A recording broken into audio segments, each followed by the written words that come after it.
Dívka s očima jak déšť, svět kolem ní je plný hvězdných cest. Nevidí propast, co pod nohama má, jen kráčí dál, kde cesta končí.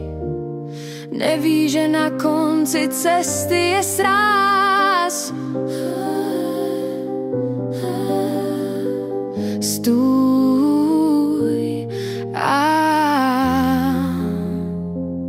strach o ní mám. Nemá strach z pádu z výšek, z nebezpečí, kterému naproti jde. Její svět je jiný než náš, bez půdu sebe záchovy, co chrání nás.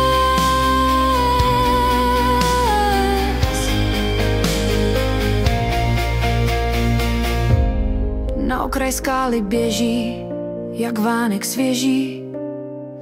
Neví, že na okraji je nebezpečí.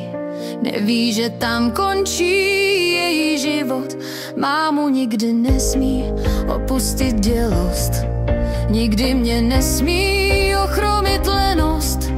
Slunce jí hladí, vítr jí češe, vítr zpívá jí tiše a ona jde dál bez strachu. Ztratila by se v mžiku v prachu. Svého anděla má, jsem jím já. Kdyby mohla, říkala by mu máma. Nikdo nechápe, jak jiný svět má, nevnímá hranice, které máme, když jdeme vpřed. Její duše letí svobodná a čistá, jde svému konci vstříc, bez obav a strachu, co bude, až máma jí zmizí v prachu.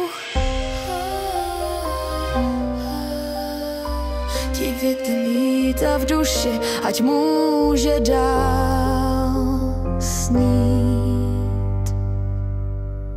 Kdybych mohla, naučím ji cítit hranice strachu, co nám brání někdy vzlétnout. Kdybych mohla, dala bych jí duši svou, aby mohla vzlétnout, propast přelétnout. Kdyby mohla chápat rizika, ale nemůže. Doufám, že jednou jí někdo pomůže. Životem mít a v duši ať může dál